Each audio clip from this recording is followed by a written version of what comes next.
Why hello there everyone, and hey everyone, JST Cool here, and welcome to another live stream from Coolcraft. I'd also like to say, I'd also like to say, hello there. Ow, I'm being shot. You. So, spoilers, I guess, for the episode that I'm planning on putting out on Sunday here. Wither Skeleton Farm here in the Nether, and hence the title of the stream, placing 10,000 buttons. We're building the perimeter for this, hopefully a good chunk of it on this live stream here. Yeah. That's about as much as I can say. They're clear. Oh no, that's that guy that I'm hearing. But yeah. So, I guess I'll get into talking about this a little bit more as we get into it. But yeah, first stream back after winter break. So, yeah, it's been like a month already. Wow. Oh, that didn't sound good. I swear I just heard a piglin drop. See, that sort of thing. Maybe drop down there. I am going to assume that. It is a little bit safe right now. It's not all that safe where I'm at. Oh, nope, he's in front of me. Okay. See, that's the sort of thing that we're going to be improving today. Perhaps I don't really think there is a much safer place from where I am right now to start the stream off. Or stand while I'm crafting. So we're going to try to start, I guess, making this place safer. Hopefully I don't get attacked again. I do have the totem on though, so that should hopefully save me. I've popped one totem so far in this. Actually that was off camera when I popped the totem as well, so there's no mention of that in the episode, at least currently. Maybe I'll mention that after this live stream. But yeah, I've done a little bit of spawn proofing around here, but I realistically haven't done much because I wanted to wait for the live stream to do most of it. So yeah, looks like I'm all set up to begin doing stuff, so I am going to reach over this way and tell Replay Mod on my other device here to start recording my every move. Oh yeah, choice of drink this stream is this tall ass bottle of wild cherry Pepsi. I only really recently, like last year, found out that this size of bottle is a thing, because I've never seen bottles that look like this before until like the past year. But yeah, anyhow, that's what my drink choice is today, and once again, the kind of goal here is, I guess, to stream until, I guess, the WAN show starts, which who knows when that'll start. Which I guess was the whole idea, like, how long am I going to be streaming? Who knows? But yeah. Once again, back to the good old Friday live streaming schedule. Did I get all down here already? I did. I also can hear exactly what's going on down below. With the pistons. As this farm design is the one that I believe I designed myself. It was inspired by other ones, and I'm not entirely sure who designed the other one. It may have been Rayworks, may have been just some other rando on the internet. But yeah. Turns out, also, if you remember last season, when I built the Wither farm, which I built really quickly, which was something I was really gunning for last season, I called the Wither Skeleton Farm, or the Wither Skull Farm, the coal farm, because, you know, it does produce coal, and that was just like a gimmick that I was doing for the entire season. I went very far with that gimmick, like farther than I expected. I named the schematic coal farm and promptly forgot about it. So when I was searching through schematics, I found an older schematic for the design I got off of YouTube, and was initially getting material specifically for that design. And then I realized that, oh no wait, the schematic that I'm using here is called something else, and I figured out what it's called. I was like, oh, that requires a lot more resources. Or the standard design only has one platform. My design has 3, because efficiency or something like that. Oh, hello. I also, as you can see, have some spare piglins sitting in boats right here. That was from when I was putting the piglins in this, in case I need extras. Or I guess in case any of the ones that are currently up to die. Ooh, there's a wither skeleton right there. I don't want to be jumped by that guy. I mean, I guess it makes sense. I have actually fully spawn-proofed the fortress. Actually, let's give you guys kind of a lay of the land here. So, here's the farm, obviously. This is in the middle here. You can see the despawn sphere there. I've spawn-proofed the fortress already, as that was you know, that's something kind of annoying, although blazes can apparently spawn on that section there. We'll get there, we'll make sure that's spawn proof. This is obviously the farm. Only wither skeletons can farm here. Although I have protected the piglins because blazes and whatnot can still kind of shoot at them right now, and we don't want to take that risk because it's a pain to fix it so that we don't have wither or so that they're not dead when there's wither roses in there. So, you know, just a little bit of protection. And once we're done with the perimeter, or at least sufficiently done to the point where there's not much is going to be around the farm, we can remove the protection so the farm can actually function. Which is, of course, the end goal. But yeah. It's been a bit of an interesting week. You know? Going back to school, you know, getting to around all the new classes, seeing what kind of nut job professors I have this semester. Yeah, all that sort of stuff. I can maybe talk about some of that later.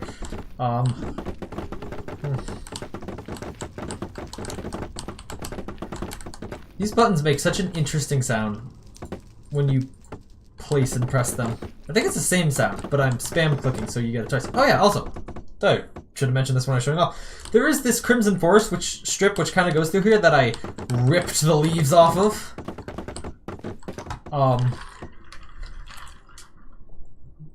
Yeah, that was an event.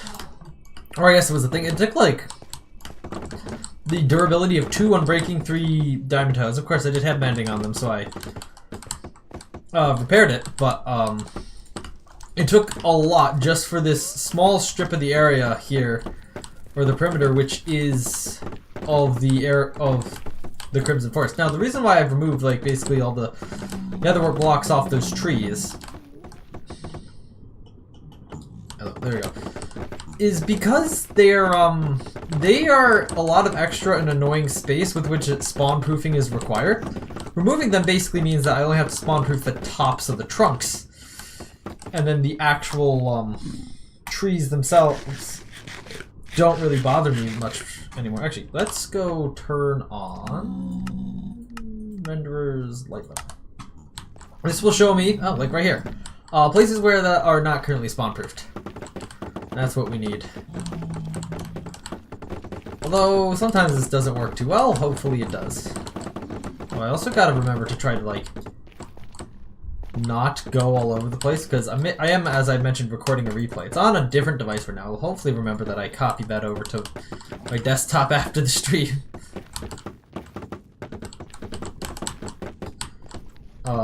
But yeah, I gotta remember to do that for the video. I actually haven't started editing yet. I was actually, well, I spent some time today working on my game, actually, which is realistically something I should be doing more. Because, yeah, it's been like 6 months, almost, since I've released an update for that game. And the next update that I'm working on, as I may have mentioned before, isn't even a major update yet. It's just a patch.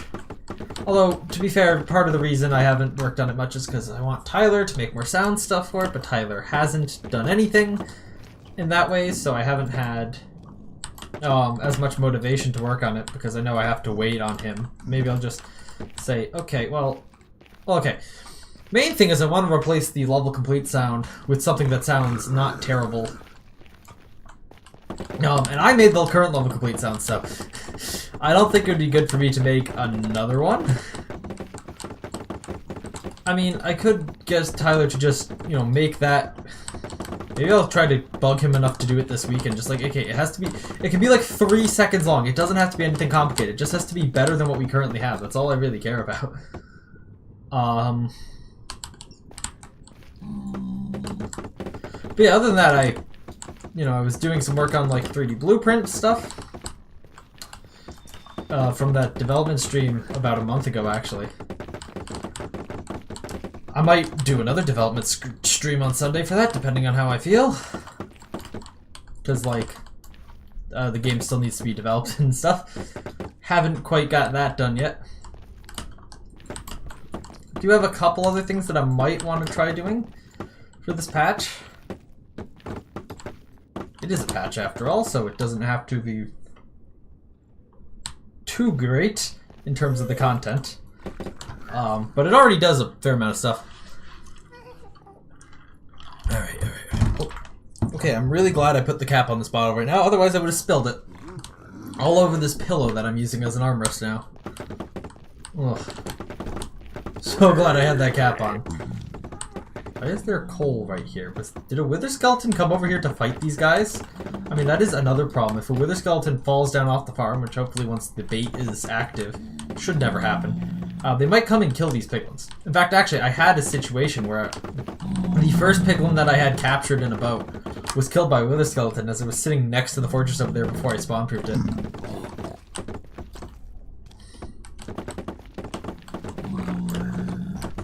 So that's fun.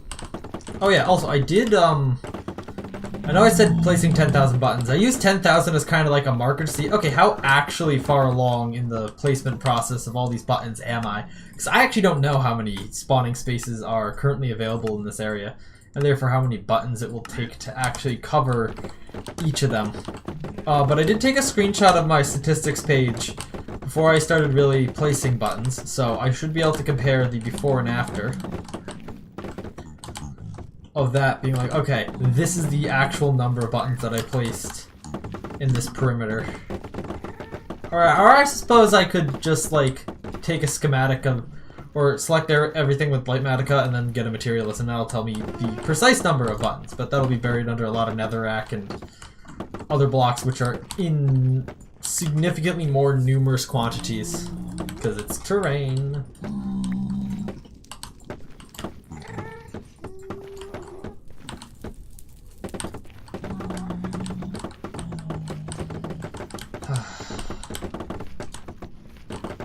No idea why I just started or decided to go up here. I think I'm gonna turn back and do this area because that seems like a better idea. Let's just make sure we got this section here spawn-proofed. Oh, well, I got a block of stone brick there. Stone bricks. Oh no, nether brick.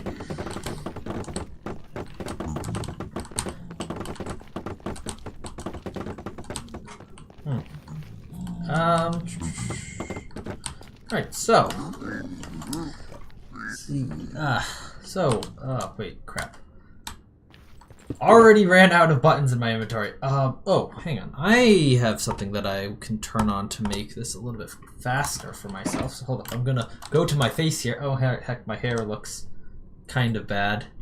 I'm gonna turn on an auto hotkey script here, which should make the process of crafting things down a little bit faster. Okay, back to the game. Switch. Oh, come on! It's that type of pick. Okay, actually, I know how to kill. Oh, I never. Oh.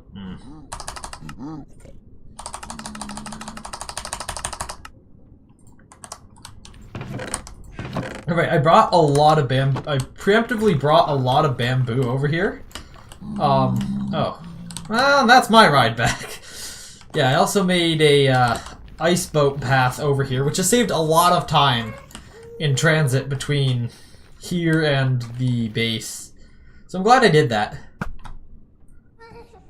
Heck, it's saved me time going to the end, because that's kind of along the path to where we are. Because you probably have no idea where we are, and unless we need to go back to the city to actually collect resources or something, I'm not going to bother showing you. To be fair, I don't know if I've shown it in the episode. I should check. I should edit the episode, check, and then be like, okay, well, you haven't, so let's do that.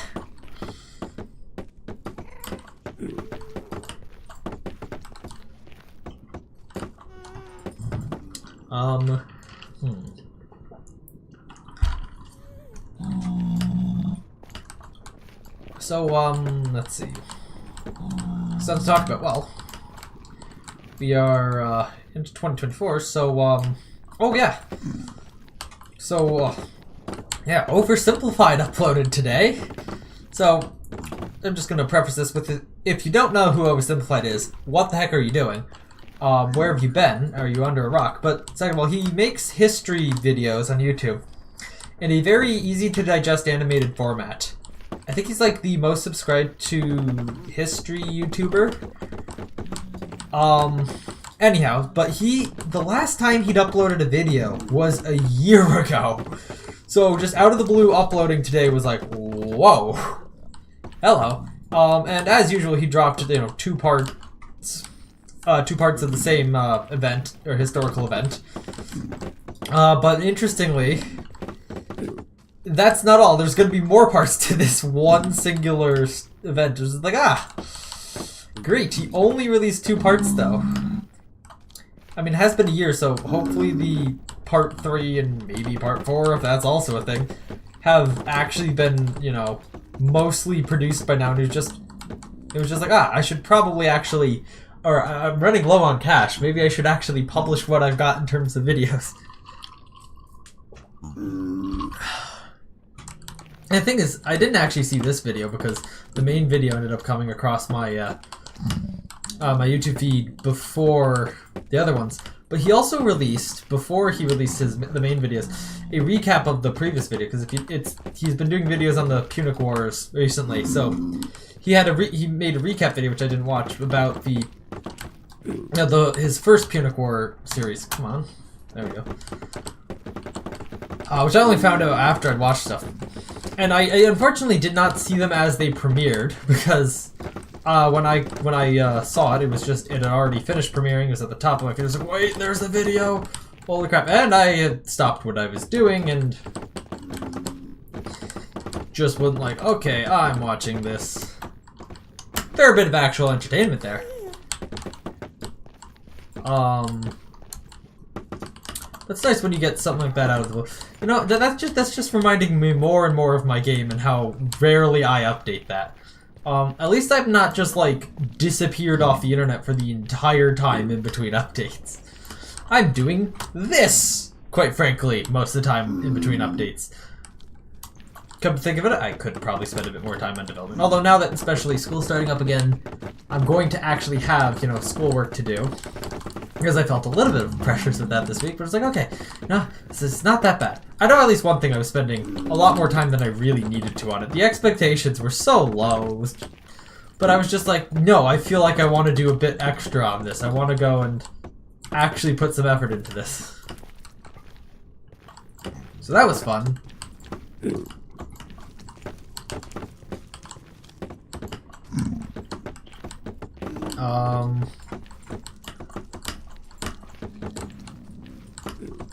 Yeah. So, oh, there's more piglins that I've stashed up. To be fair, I only caught 1 piglin. The other one just kind of walked in there. In fact, I killed the second piglin in that boat at one point. So yeah, a 3rd piglin walked into that one on its own. Because or at least the first piglin was, the second piglin to walk into that boat had a bow, so I got rid of him because that wouldn't be particularly useful. Good to see one that would actually be useful. Ended up getting on board and taking one for the team, the greater good. Be fair, it will probably be safe. Probably. And there's a blaze shooting at me. Okay, maybe I should go and spawn proof that area up there. Because clearly blaze can still spawn there. Okay. Oh, okay. Well. I was never in any real danger, but still. That was a little bit shocking. Get out of my way, piglin.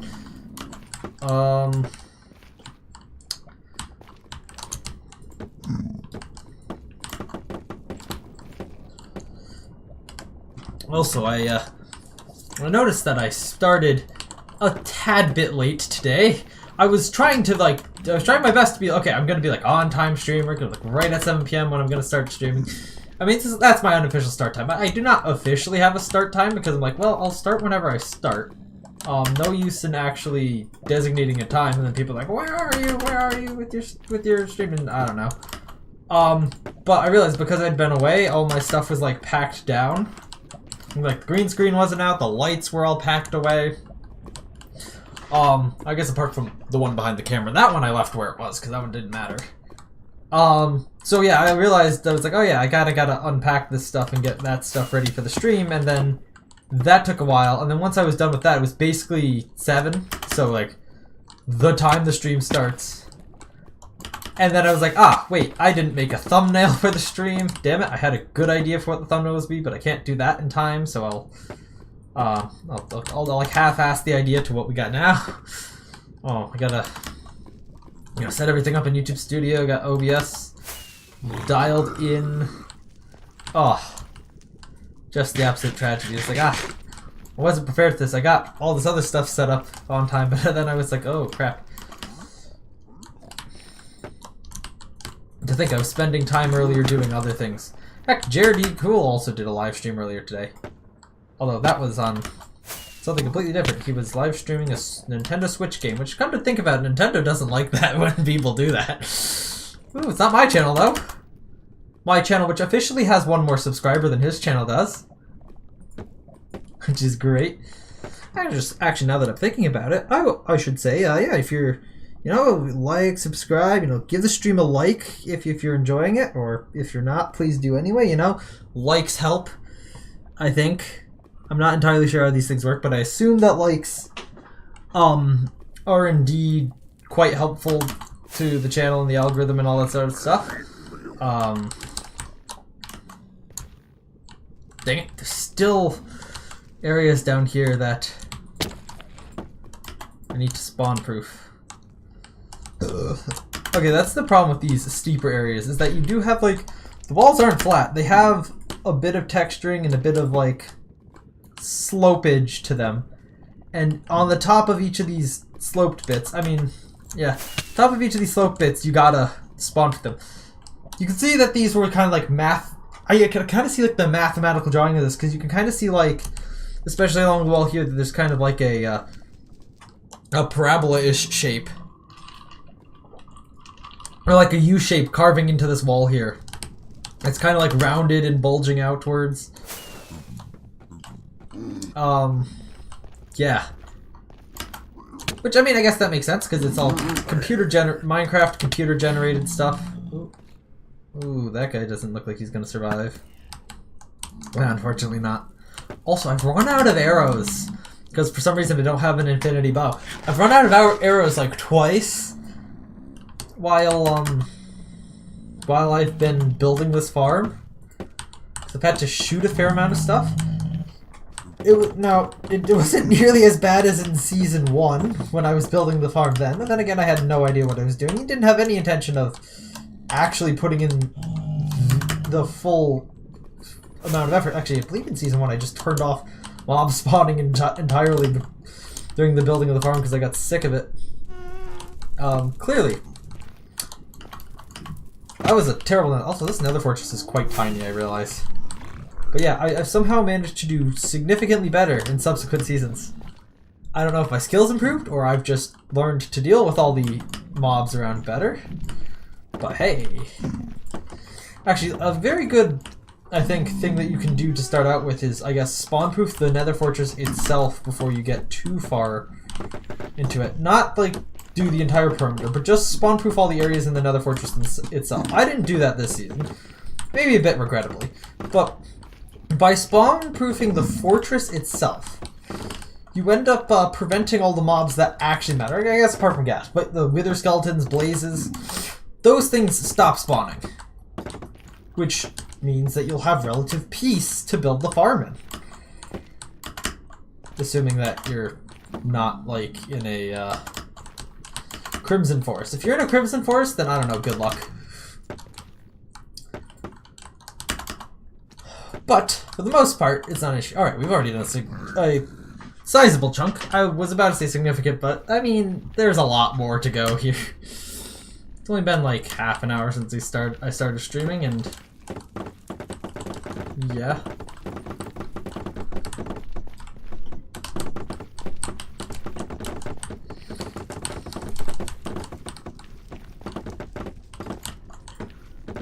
Oh yeah, there is a blaze spawner around here, actually, now that I think about it. There were 2 blaze spawners in this fortress. One right over that way, and then there's one, like, right over the hill there. I left the one over this way intact in case I wanted to build, like, a blaze farm later.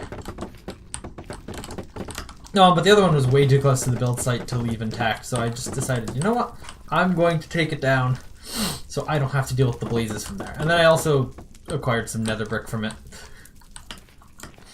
Okay, guess we work our way up to the fortress. It's not really a good way up around here. It's basically a sheer cliff right next to the fortress here. Which is interesting.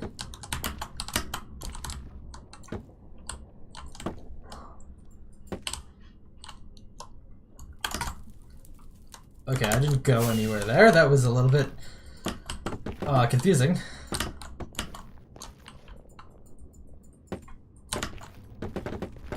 Alright. Now we're getting somewhere.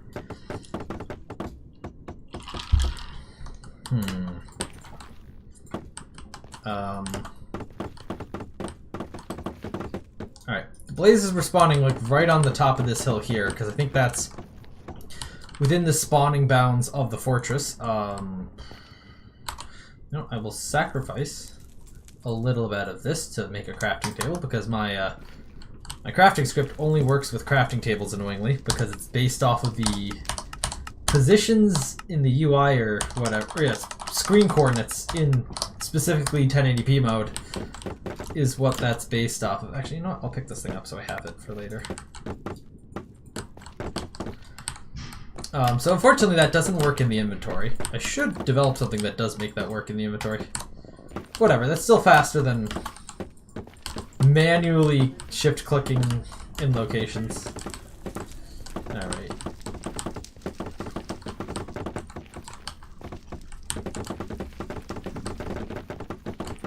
Alright, here we go.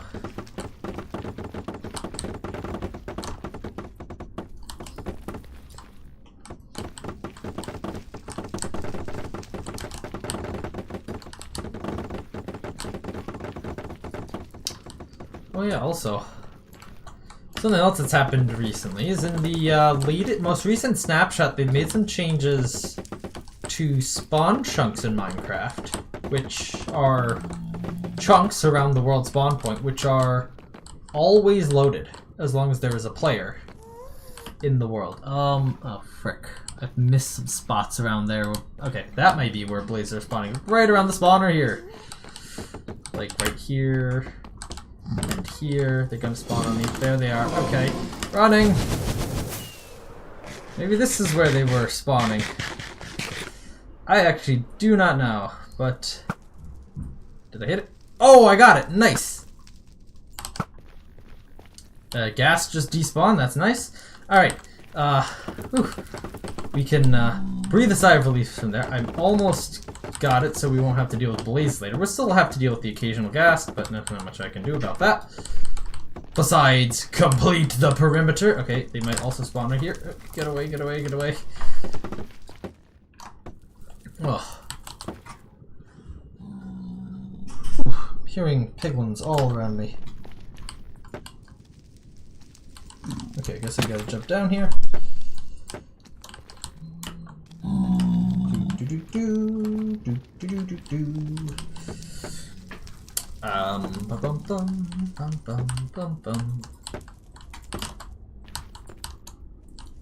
Oof. Okay, I guess I should... Are we still live, JST Cool? Yes. Why, you want to join? Well, hello there, chat. How you doing, chat? To be fair, there is someone watching right now. Also, are you not entertained? How many viewers you got in your stream? 2 right now. Although I'm not looking at you got YouTube's... more views in my stream today than you have. Yay. I don't know. I'm not really looking at the Sputa Studio.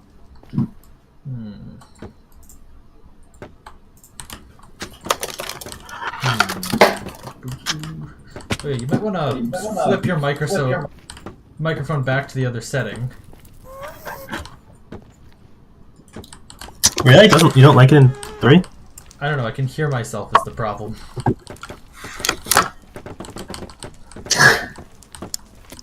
It's an annoying amount of delay. Oh yes.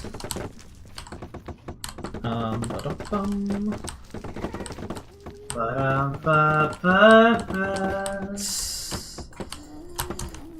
Minecraft? What?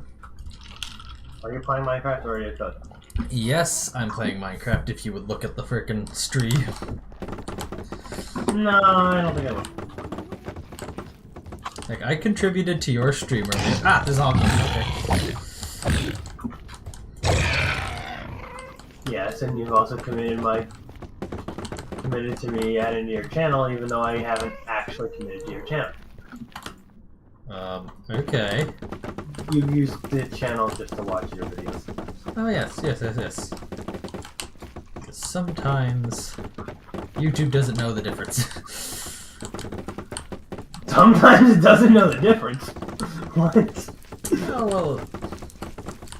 I mean, usually it doesn't know the difference between all the views which seem to be coming from the exact same IP address at the exact same time. But anyway, you. Oh. Well, I mean, when you get something like a college dorm setting... I mean, they're the same MAC address, though. MAC addresses get truncated when it goes out to the wider internet. They do? Yep.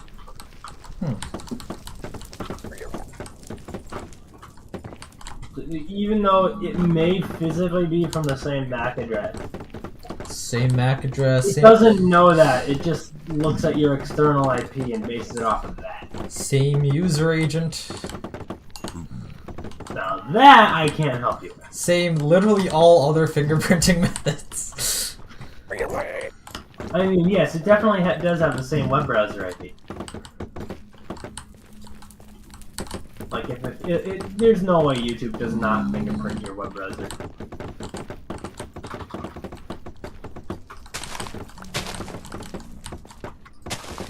Oh yeah, so actually, I could talk about this on stream as well. The thing I didn't talk to you about yesterday, but I kind of meant to do was, so you know that professor, that other computer science professor I have that we're doing, for my other computer science class, right? You know the one I'm talking about. Not the one that I'm in with. Yeah. So, Yeah. for context on the stream, he's a very big fan of Linux computers, first of all. And he, for some reason, for the class, he wants us to, like, do all of our work on a Linux server that we have to remotely log into. But the school's server has been shut down for a while, for, I think since last semester, or the semester before that, because of, well, it was basically just falling into disrepair because understaffed. Very few people use the system. So it fell into disrepair, and then I think the SSH or SSL certificate for it expired, and no one could be bothered to get it renewed. So the school determined it posed a security risk, and they pulled the DNS servers for the wider internet for it. Apparently, if you're on the correct network inside the school, or you have the exact IP address of these servers, you can still connect to them. But because they're basically unobtainable, or they're not a very good idea to use and stuff, or if they're kind of are hard to use, and this guy, for some reason, really loves to have everyone use them, he decided that he'd just host his own version of these servers on his own computer at his own house. So he gave us accounts on it. He just gave us his straight IP address to log into, so that was fun. Because apparently he can't set up his own domain name, which he at least used to own a domain name. So yeah, that's fun. But, so I believe, Jared Cole, you were asking about, like, what kind of specs the system has, and I decided to look them up in class yesterday. Because it's just a Linux computer that you're, like, SSH'd into, so you can just run whatever commands. It's running on a 4th gen i7. Oh my. It's like in MQ SKU. I don't remember what those letters mean for Intel. But it might be some sort of mobile CPU on some sort of desktop form factor. Because I also checked and had a Quadro GPU in it, I believe, an NVIDIA Quadro. I don't know what generation because the command line utility only gives the die or what the die information for the card. It doesn't give it like the official card name. It just gives whatever the die is named. So I couldn't be bothered to look that up and see what it said. I just looked it up and something said Quadro, so I was like, okay, that's probably Quadro. Is it a 4700 MQ? Yeah, something like that. Yeah, that's a mobile chip.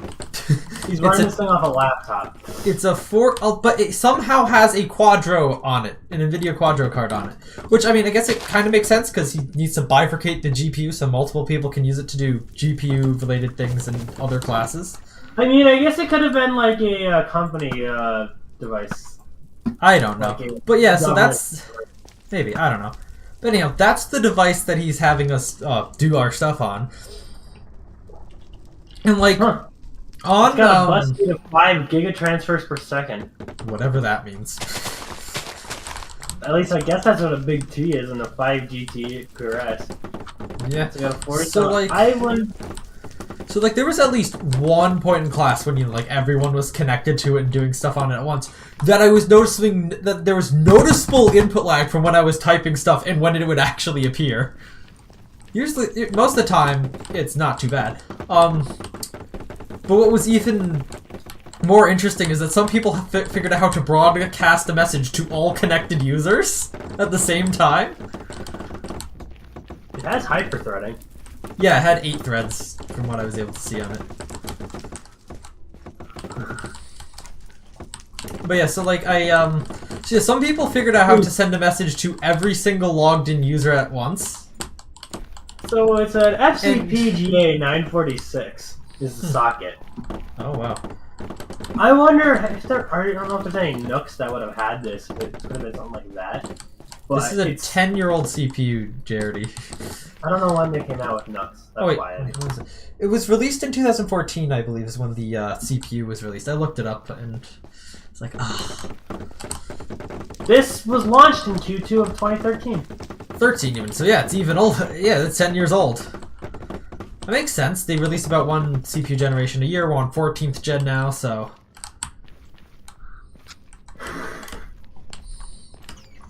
DDR3L. Yeah, I did notice it was DDR3. It said something about that in the, Not just DDR3, DDR3L. Whatever that means. I don't know. Has a max shit. memory bandwidth of 25.6 gigs per second. Has a max memory size of 32 gigabytes. So... Yeah, I think he has if you were 32 to fill gigs in its it. memory with over 32 gigabytes, it would take over a second to fill memory. Oh wow. Yeah, yeah, it is certainly an interesting thing.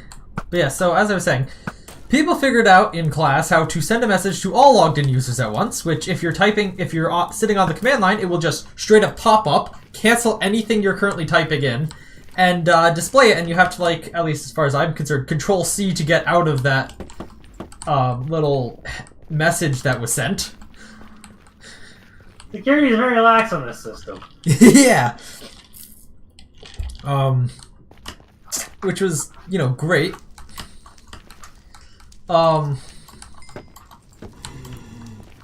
So that was, you know, an interesting thing, and an annoying thing is, like, an interesting thing is on Windows, it will make that little like Windows error sound, you know, it was like ba-da-ding when you're when it doesn't want you to do something or wants your attention. When one of these messages come through, at least for, I mean, the professor was using PuTTY to connect in, despite the fact that Windows has built-in SSH now, so you don't need to use a third-party tool to log in. I mean, apparently PuTTY stores his login information, so it will just automatically log him in, but like... Oh, yeah, no, I used PuTTY to access when I did 205. Access, it was another professor's server. Yeah, I don't know if Windows... I don't know when Windows added SSH. I mean, it's in Windows 10 and 11, but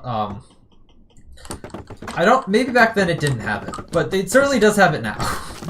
No, it's on this, isn't it? But so yeah, that was some fun experience there.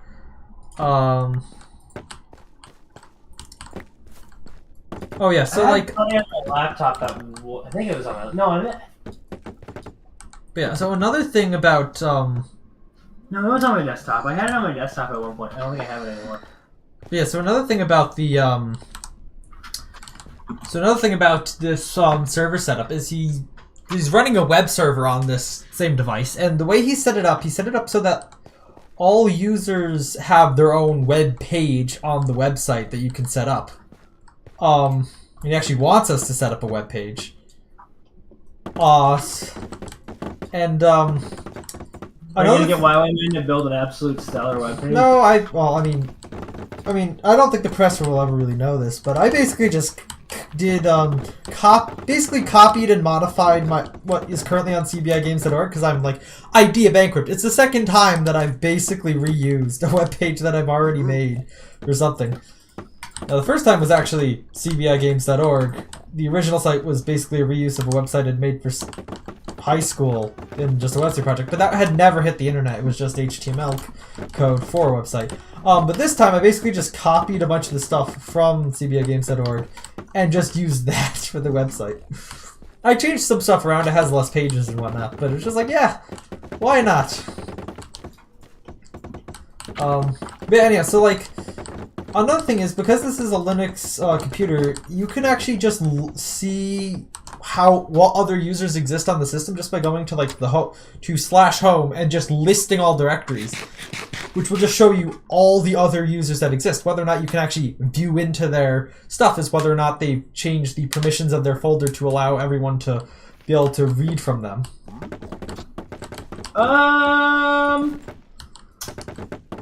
They could probably even hide. They should have even. That should be able to be hidden. Well, I don't know. He kind of told us, but actually in his command instructions for what to do, he told us to, I believe, set the permissions to either 755 or 744. I don't remember which one it was for our home folder. I know I briefly set some of my website files to just 777 because I'd needed to quickly, because I set the permissions incorrectly and I was just like, oh fuck this, I want to just be able to quickly access them. Because I'd set the permissions incorrectly. I was like, okay, 777, I know that'll allow me to do shit. Actually, no wait, I think he said how to set it up initially, so it was just like, we could obviously, owning user could do anything, but all other users could only execute. Why? I don't even know what does that do? You can't read the files in the area, but you can execute them. What does that even mean?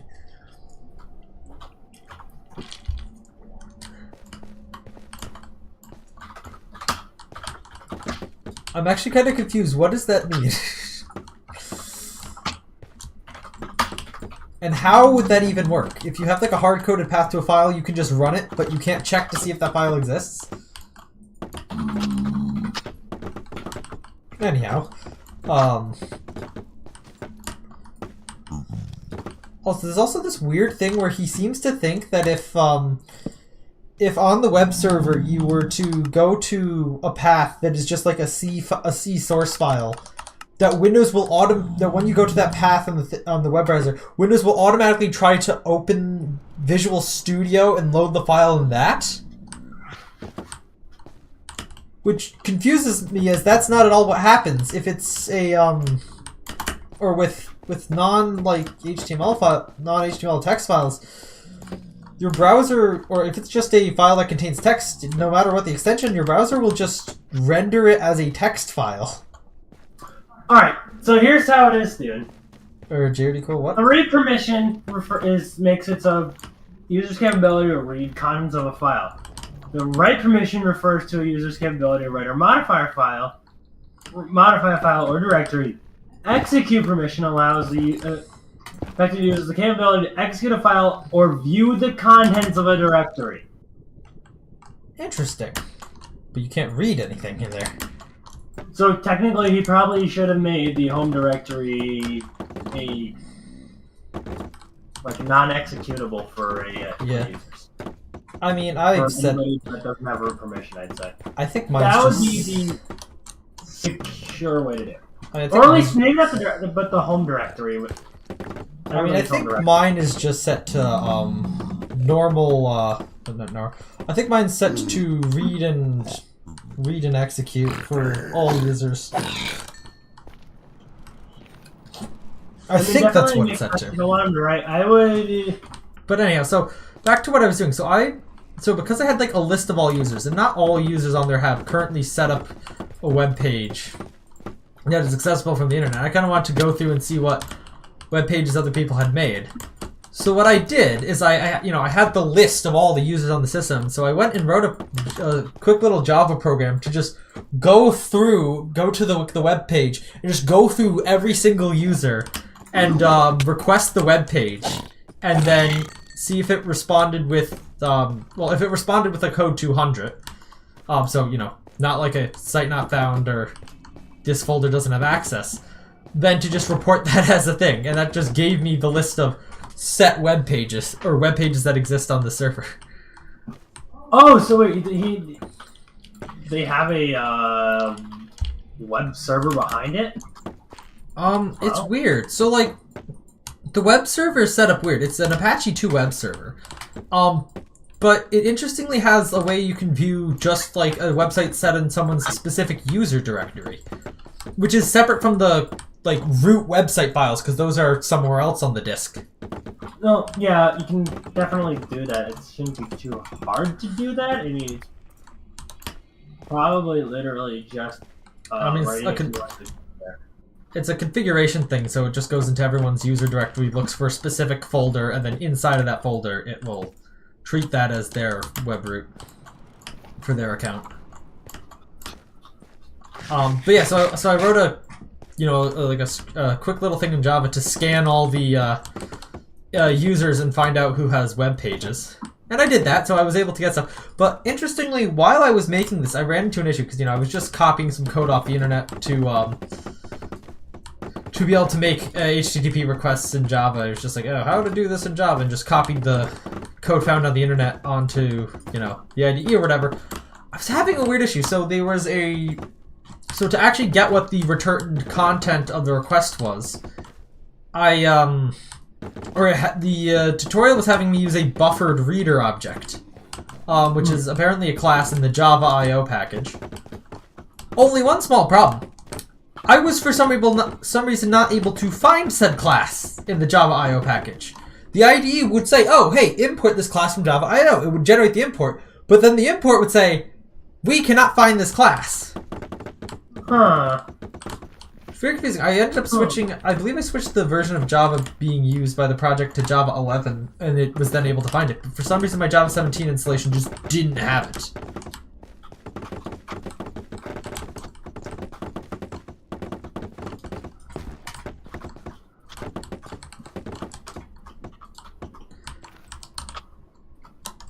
Yeah, another weird thing that this professor's doing is he's like kind of expecting that we like put all of our like school projects on his like web server thing, and then like when we're like going for job interviews, it's like, hey, see, I have this website which is on his server with all of my project stuff on it. It's like, yeah, you're definitely going to be using this web server for stuff that isn't this class for like ever. And the thing is, again, this server is a replacement for the school server, which is currently non-operational. Well, it is kind of operational, but it's not reliable. So, one, if past students had been using the school servers that way, and then it's now non-operational, why should we trust that he will keep his server operational for, like, the rest of time? And also that his IP address will not change. Because it is just a normal residential IP address, which, quote, hasn't changed in the last 6 months.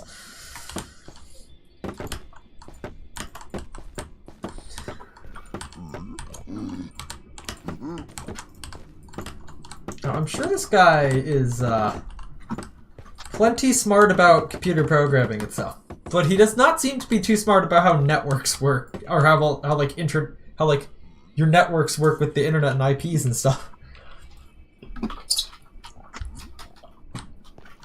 Considering the class, I believe, is called Operating Systems and Networking. Oh my god. It's just like, He doesn't. I don't think he realizes that you have to have like your modem turned off for a while. Because he was like, "Oh, I have my router. I know my router's restarted like a few times since the address last changed, and so I don't know. Maybe it's just not gonna change." It's like, first of all, it has nothing to do with your router and everything to do with your modem, and two, your ISP can kind of just change it whenever they want. Generally, your modem is disconnected when they end up changing.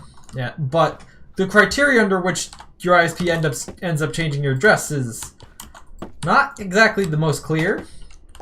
Because like sometimes if you unplug your modem for a while, your address will get changed. But we actually had an issue where our power went out back in late November, I believe, for a good while, like a day or an hours or a couple hours or something. I don't remember. And a few hours, yeah. And the IP didn't change.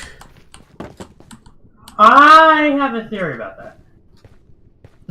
And I don't care. You do know that their junction box, the ISP's junction box, was one of the things that was taken out with that.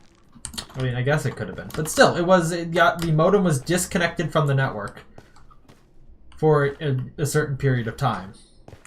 And the central servers that manage the IP addresses, their DHCP servers? I don't know. Yeah, their personal DHCP servers. Yeah. Would not have seen the our modem online. Would have been like, okay, well, we can deallocate that IP address, and if it comes back online, we'll just allocate another IP address for that then. Yeah, I wouldn't be surprised if you make a major change to they make a major change to the DHCP, if that would constitute enough of a change in the system's view or it could change enough in the system where the system's like, okay, whole new system, we gotta reassign IP addresses. Oh, that's 2 hoglins. Okay. This was not a very wise escape. Alright.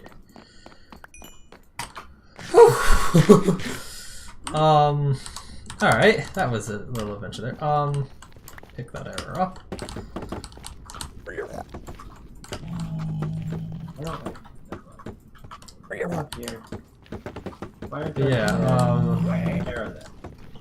So that's the extent of like stories from this guy that I have now.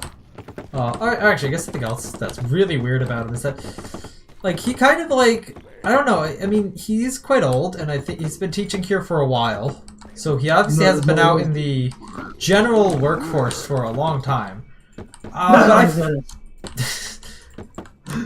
I feel like he hasn't actually, he hasn't, like, experienced what it's actually like to work a programming job. I think he still thinks people largely do programming on the command line in most situations. And, like, really? I'm sure there are situations in jobs where that does happen. But, like, I'm pretty certain that most programming jobs today are in a graphical user environment using professional IDEs like JetBrains tools or something like that. Or at very least, you're going to have access to Notepad. I highly doubt that in most situations, or in a good chunk of situations, you're going to be solely have access to a command line for development work. Because he was complaining that, like, for some reason, they only teach you how to use Nano for command line editors here. And that just doesn't cut it in the real world, because apparently you don't have access to graphical editors like IntelliJ or PyCharm, or I don't remember what the other Writer. That's one of JetBrains' other products. Yeah, because you don't have access to that in the real world. And it's not like for all the things I need to do in that, I'm not gonna like do it on my graphical environment computer and then just copy stuff over to his computer later. It's like, I absolutely will do that. I'm just like, okay, well, I'll just do things on my computer. Okay, he also like said, and I mean, in certain situations, but this next thing would be true, but he said, oh, when you're programming stuff, you should just assume it's going to be Linux. Which, sure, if you're programming back-end systems that are going to be running on some server somewhere, then yes, you should probably assume that's going to be running on Linux. But if you're programming something that's more of a front-end application for like normal people who are going to be using that, or even if they're, you know, just professionals working on a job, still like an application that's going to be on front-end users, assume Windows, because that's what most people actually use. I mean, obviously, making it work cross-platform is, you know, generally a good idea, but still. I assume a combo of Windows and Mac. Like, I understand this guy, he really likes Linux or whatever, he doesn't trust all the big tech companies. Linux is very... I think Linux is coming back, honestly. Well, I mean, yeah, it's a... I mean, there's been recent pushes to actually make the desktop experience of Linux for end users not shit. Especially if you have no fucking clue what you're doing. But again, that involves making things less dependent on command line and making graphical utilities for the general public to use, who aren't, you know, like, super nerdy programmer people.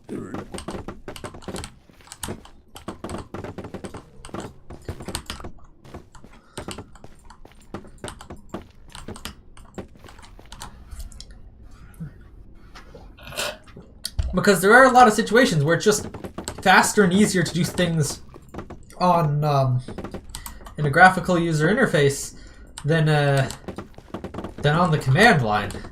And the data is also presented and data can also be presented in a much easier to understand format as well that isn't cluttered and it starts line wrapping partway through, so all the lines go like partially over the edge and then it's like, oh god, what the hell is going on?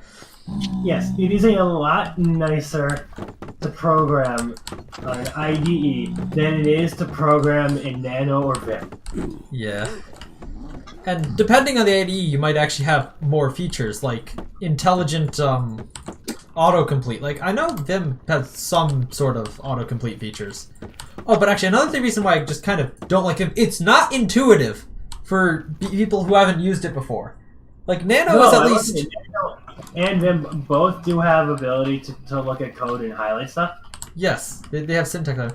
But the thing is, like, Nano, at very least, displays the basic controls on screen, like how to close the file. Vim doesn't display controls on screen at all. You just kind of have to know what you're doing, which is a terrible design. Oh, and the more modern versions of Vim work very differently from the older versions. Oh yeah, that too. Well, Vim versus VI, which are two separate programs. No, VI is actually Vim. Well, Vim is a newer version of VI. The VI with, you know, M at the end. Based off it. It stands for VI Improved. Hence the M. That is a hard stretch of an M. Yes, yes it is. But hey, that's what they did. You know how like identification just gets like crammed down to identification. Huh? Yeah. Some acronyms really don't make sense with where they decide to pull letters out of. It's just like, really? That's where in the word? That didn't seem like a very important part of the word, and now you're using that as a whole letter in this acronym? I mean, sometimes it's just to make it sound better. Probably not an acronym, it's probably an initialism. Like, ID is an initialism, not an acronym. Okay, well, shut up. Like, I mean... FBI and CIA and FDA and FAA.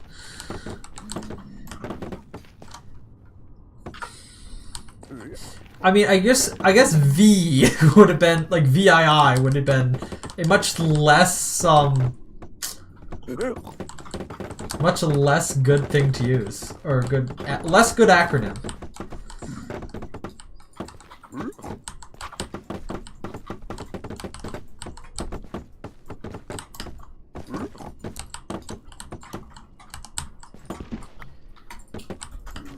Alright, shut up. Let's see. Yeah, that's all the crazy stories I have for now about this guy. I'm sure there are bound to be much more in the future. Oh, you've only seen him for what, 1-2 days? Two classes. That's it. Oh yeah, alright, well, I actually guess another thing I say about it. He kind of, at least for some of the stuff, he hasn't provided, his directions haven't been the most clear. He just kind of expects you to know how to do certain stuff, like connect to a server. He never explicitly said you have to SSH to it. I think he's assuming everyone's just kind of used the school's system that he's has his replacement for before. Which is weird, because, like, no one uses the system anymore. He's one of the few people who actually uses the system.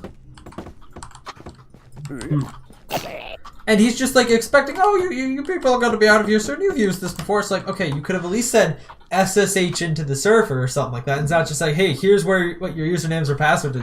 Good luck figuring out how to log in. There's a reason. Did that class require CS307? No. I have not taken that class. Oh, no, because it's not really offered anymore. It's a legacy class. That actually is now NCS 305. Oh, or, sorry, 205. I've had no idea. Linux 101, essentially. Yeah, no, I think it requires 240 and 220, I believe. Those are the only prereqs. Either of those classes teach you about Linux. 108 is what teaches you probably teaches you a little bit about how to use Linux. Yeah, you do need 108 for that, for go to any either of those two classes, but still. Yeah. Terrible. Just terrible. And who knows what the heck is actually going to be taught in 108 after the guy who currently teaches it is out of here. And someone much less qualified goes into that class in the next semester. Yeah. It's gonna actually become the weed out course that it was designed to be.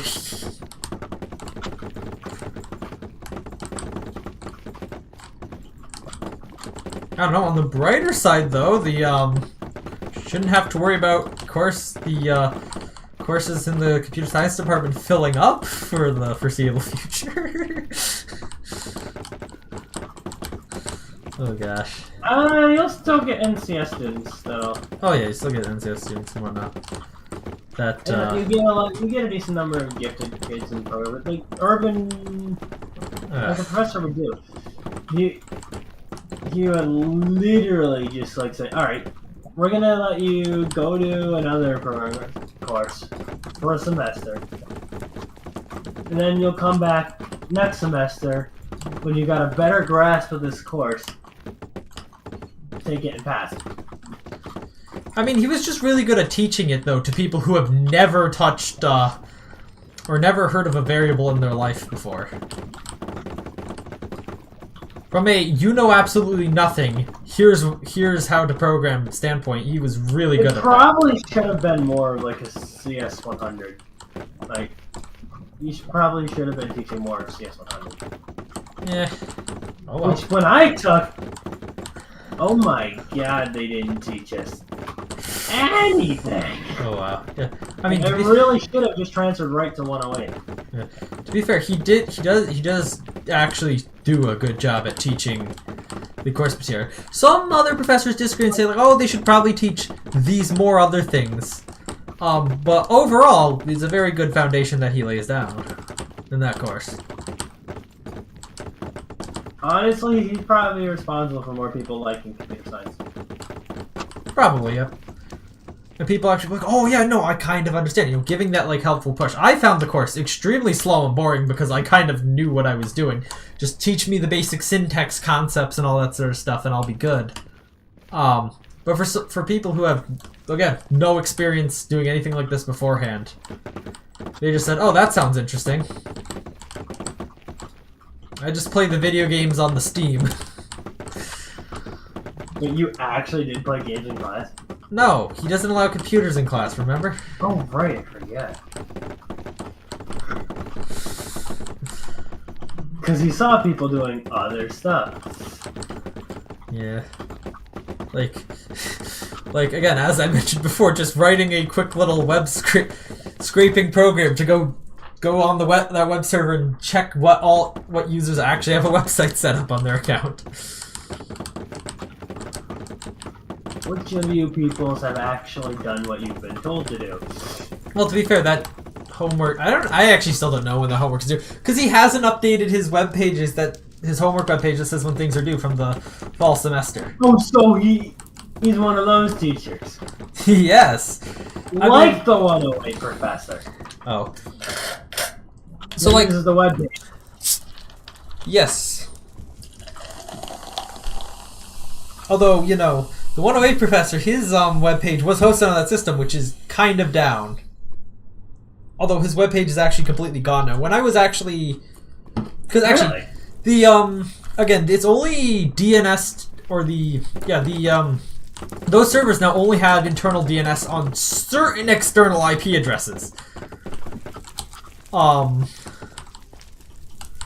Even when I figured out that I was on one of the valid internal IP address or external IP addresses to access content on those servers, his page was just completely gone. So, huh? I don't know. Yep. Really? Yep. That's why I had that syntax for the after the domain, the subpath. Well, no, actually, no. His webpage has moved. Oh, really? Where is he putting it now? Oh, where was... I mean, don't say because stream, but you know. Alright. Yeah, from where his old webpage was, that was on the servers that are no longer properly operating and don't have external DNS because they don't have SSL. I mean, actually, I'm imagining the reason why they're no longer properly operational is because the SSL certificates expired and people didn't actually go. I mean, I know everyone's short-staffed, so that's probably why the SSL certificates didn't get renewed. But then again, people here don't seem to know that Let's Encrypt exists, which does free SSL certificates. So,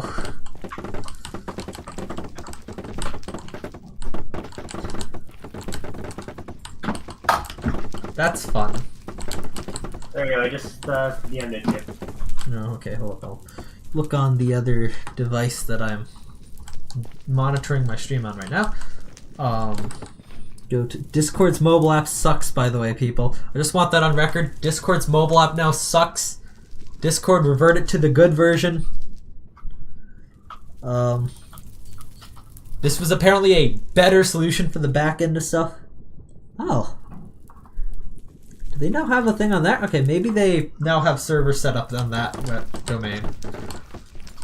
He moved over to that domain actually between years actually. Ah. Because I think the year after, it's last year when I actually took a course with him, which another course that they don't have a professor for, where we'll have to find something. Short-staffed, short-staffed, short-staffed. That's one of the problems. Short-staffed, la la la la la la. Yeah, that's so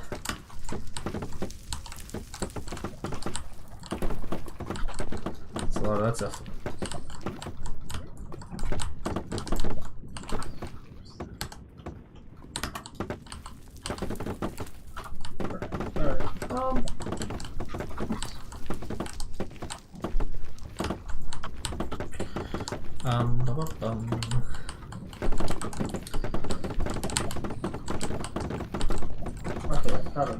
You know, I kind of wonder how far I've actually gotten in terms of placing down, or of the... I have no meaningful way of actually being able to check my current progress for the project I'm doing. Which is, you know, fun. I mean, I guess I could look at statistics, but that doesn't really have any... Oh wow, I've already gone 14,000. Well, okay, maybe the title of the stream was a tad bit inaccurate. I've technically already accomplished the title of the stream. Maybe I should have set to 40,000.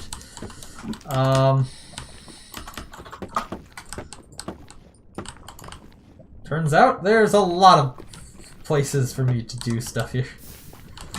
Alright, let's get out. Wait, you've already done 4 times what your title says? No, I've already done what my title says. I haven't gotten to 4 times yet. Which I'm suspecting that maybe it's actually 4 times what I should be doing. Or is the amount that I need to do. Alright, this section here is... Okay. Yeah. Hey, I think people are just a little bit more excited about Paper Mario than they are about placing 10,000 buttons in Minecraft.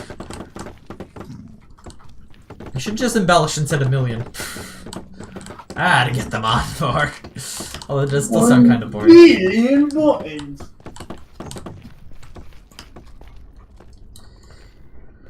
A bajillion buttons.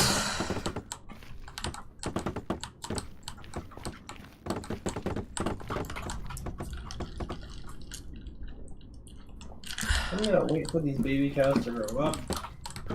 Then I gotta put in a hanging sign. Man, Oh wow, hanging sign. Ooh, you're going fancy. Oh, I went on YouTube and found a simple cow farm. Ah. And actually, that's something that I'm hanging sign in it. Actually, something that I'm going to be building in the near future, I guess, is an industrial cow farm, which produces. But I do need a boatload of leather, and so I've literally killed all my other cows now. So I may have a solution for you then. If you hop up to the roof of the Nether, and fly a bit northwest, or yeah, northwest of where the city is, on the roof of the Nether. Not like a path or anything to there. You just kind of gotta blindly go in the correct direction and hope you find it. Blindly go where no man. It's not too far away, I don't think. Don't you love it how Star Trek in their thing, they literally say boldly go where no man's gone before, and yet everywhere they go in the shows and movies, there's clearly civilization of humans there. It has already been conquered and there's already people there. It's like, no man, you say. How we're going for. Clearly, you're not exploring the frontiers. Clearly, you're just making up marketing bullshit. Well, market this, you fat asses.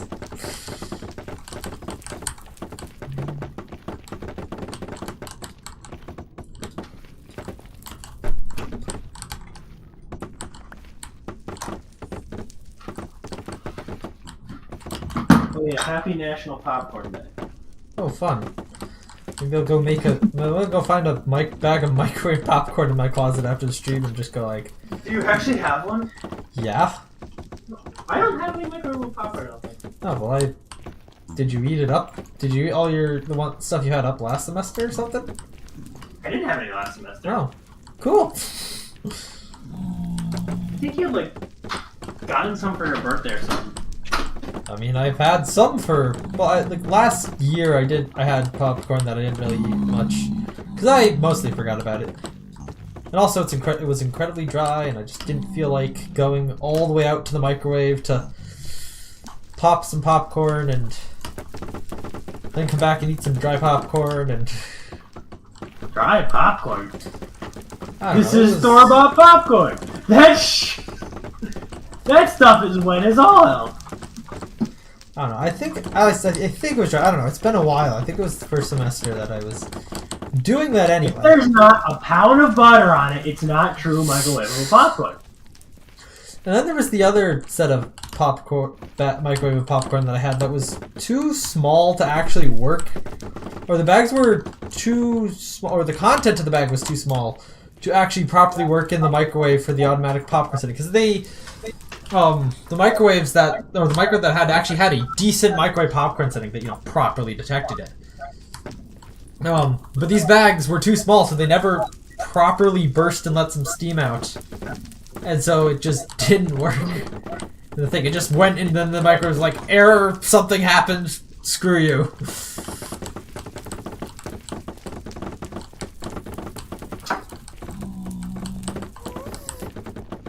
Twitch has stories? Yeah, I'm not entirely sure what those are. 2 minutes ago, Dark Web Radio just shared his story. Yeah, I don't know what the heck these stories are on Twitch. Are they similar to the now discontinued YouTube stories, or what? Because YouTube doesn't even have them anymore. YouTube stories? Yeah, because like no one used them and they were terrible. Shorts kind of mostly displaced them. I think people just generally didn't dislike them as the content wasn't there for you to do. So you'd see them and then you just like, so you'd find like stories from a creator and then it'd just be like, oh, the first 3 parts are already gone and you can't see them. And you'd be like, oh, cool, well, whatever. So whenever I saw them, they would always be like, it's like you're supposed to line up together, I know, but. Oh wait. Yeah, shorts just kind of really displaced them and are much more popular, so. Because, hey, thanks for shortening the attention span of the kids these days even more, guys. No, they did it in response to TikTok. Which yeah, I knew that. Which is also shortening the attention. Although TikToks could go for like 3 minutes, up to like 3 minutes. They didn't have the 1 minute limit. So like, you know what? We'll go even shorter on them. 2 years! Although, I did notice that relatively recently, I don't know, this was a couple months ago now that I think about it. On the YouTube app, they changed part of how shorts are displayed. So you know how, like, shorts, you got, like, the shorts tab, and then the shelf. The shelf is the proper way to watch them, because you don't get ads when you watch them on the shelf. But they changed the shelf. So the shelf used to be, like, this thing that you could just scroll to the side, and it had a bunch of shorts on it. But now it's just 4. I liked actually. I kind of like that. Every so often I would watch like a short or 2 from there, but it just doesn't have that anymore. Yeah, now it's just you get 4, and that's it per section of shorts. I also know that like putting it on the shelf made a YouTube style shorts type system versus the TikTok style, it automatically shows you something for you. Yeah, and that's why I was. And the thing is, here's the video we think you might like. Also, because I was only watching shorts on the shelf, when YouTube started talking about how they were going to monetize shorts, I was like, how the hell is that even going to work? Because I didn't realize that the shorts tab was a thing where it's like an infinite scroll, and then you occasionally hit an ad in that scroll. I'd only really use the shelves, where you just straight up watch the video. If there was an ad before it, people would just click off. If there was an ad after it, they would just click off because you're watching a singular short on there.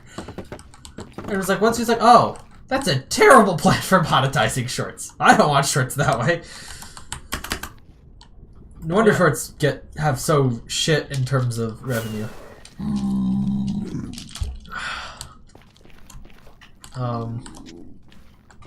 Yeah, that was thing. But yeah, another thing with the short shelf is that if you were on desktop, there was an X like right in on the corner of the short shelf that you could click to take it away, and it would completely hide the shelf from you for a month.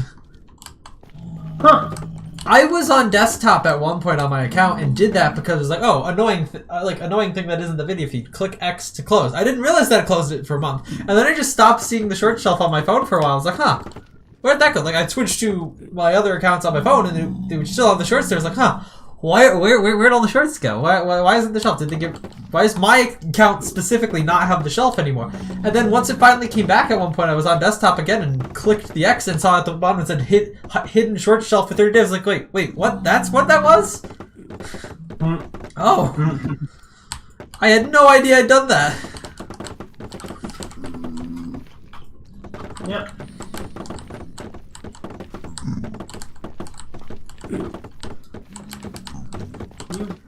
Baby's grown up yet? No.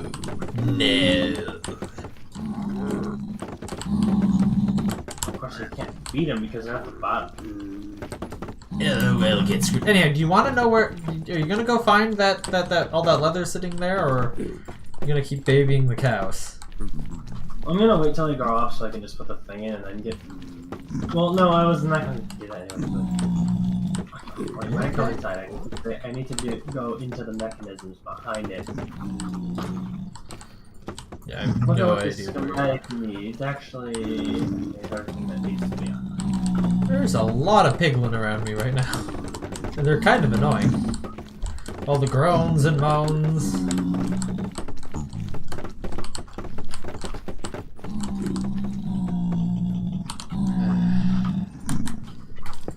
mute so I can watch YouTube. Okay. Well, actually, let me know if you heard it. I can hear stuff. Okay.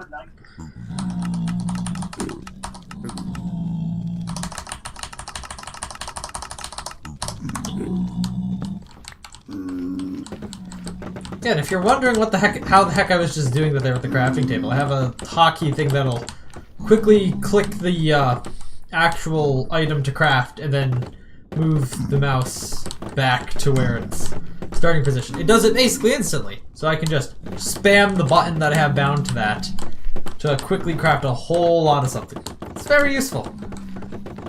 It's also funny when I see people who've made auto hotkey scripts to craft stuff, and they have it slowly moving the mouse back and forth along the screen. It's like, you guys do not know what you're doing with the scripts, because you can't make the mouse move instantly to those destinations. But you instead have it taking time to animate across.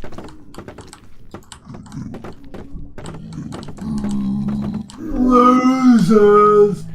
What? Okay.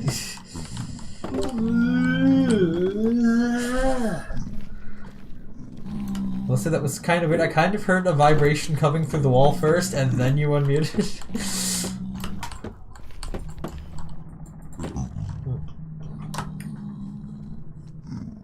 Someone's loud as fuck car starting up in the parking lot outside.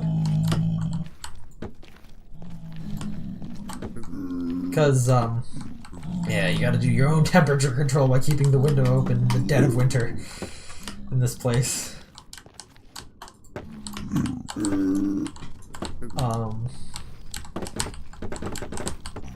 See, that's cool.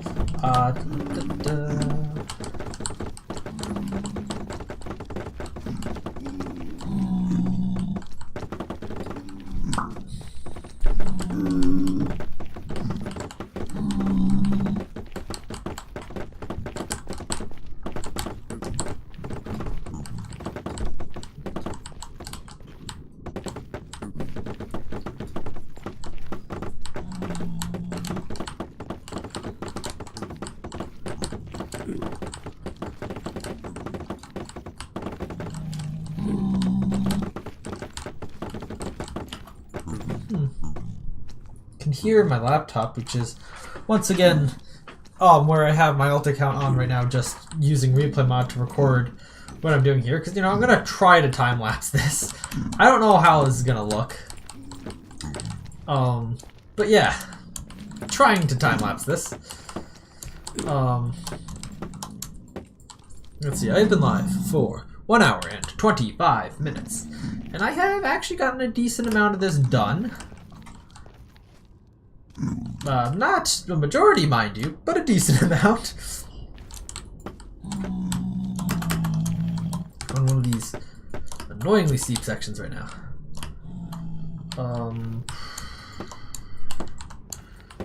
Alright. Okay, well, I didn't need to jump there anyway. I only wanted to, for fun, of course. Alright, let's see. Alright,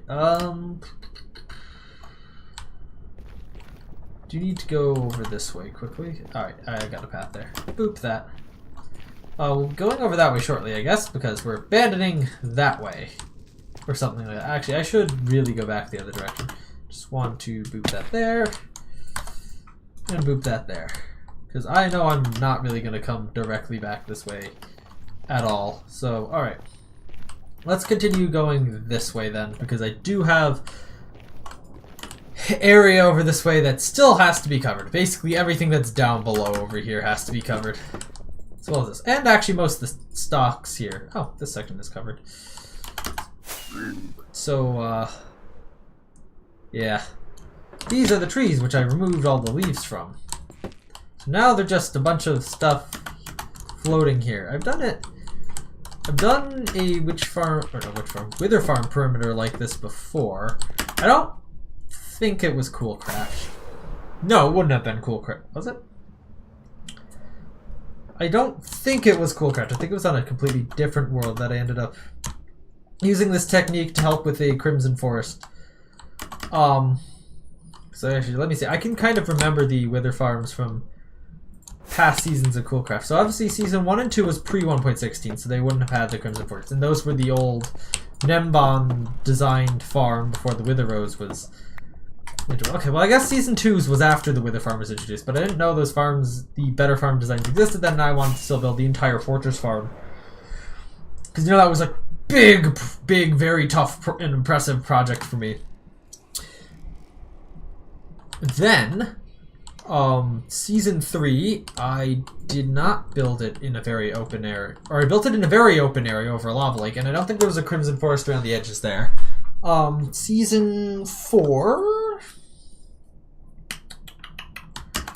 What did I do in season 4? Okay, I didn't get that. Season 4, right, I built that... Maybe that had a Crimson Forest in it. I actually don't remember. And then season 5 was that one that I built really far away in the Soul Sand Valley biome. Yeah, okay, I remember season 5 now. That was last season as well. Haha. But yeah, this is not entirely in a Crimson Forest. Only a strip of Crimson Forest running through the otherwise completely normal area. Or completely nether waste area of this farm. Damn, season 4's design. I remember like where it was in the world. I just don't remember what the area looked like all that much. Because I didn't really go there all that often in season 4. I went, yeah, I didn't go to the Witherskeleton farm all that often in season 4. In season 3, I didn't go there all that often either, but I do remember this is one of the very few things I actually did that season, as it turns out. Because that's the season of, you know, ooh, I wish I, you know, actually properly done more stuff in season 3. It was, I guess, the pandemic is my excuse for season 3, but still. Could have done so much more in season 3. Had vague plans of what I could do, but I just didn't. Anyhow, enough knocking on myself for not doing stuff in the past. Let's continue doing stuff into the future. And hey, look at this. I am so far not being a winter slouch like I've been in past years. Season 3 was really when that winter slouching really started to happen. Where I didn't do anything over the winter, although that was because of the very daunting project that was the Ocean Monument Farm. And my slow progress on that. I'm never doing a full perimeter for that again. Oh, and look at that! I just got a notification on my phone signaling that that is the start of the WAN show, so I'm gonna say then that's gonna have to be the end of the stream here. I got, you know, a decent chunk done. We got all the way around here to up there, so that's a decent chunk of it done. Don't think that's even quite halfway. Actually, we can very quickly before I end the stream off here, we'll go check the statistics for how many buttons I placed. So I placed 15,000 bamboo buttons. I'm gonna switch to my face quickly so that I can go quickly open up the screenshot of screenshots. The screenshot of my statistics page from earlier with the button. So we'll move that back. That is, I had 2,001, so I've now placed a lot. 13,000. Oh, nope, we'll get that out of there. 13,000 bamboo buttons have been placed since that. So that's a lot. We technically did place 10,000 buttons on the stream, which is, I guess, impressive. So, yeah, with that I'm going to have to say thank you all for watching. Hope you enjoyed. If you did, please make sure to leave a like on your way out and subscribe. Ring that bell if you want to catch future streams like this one when they are live. And we'll see you all in the next live stream video event thing. Bye!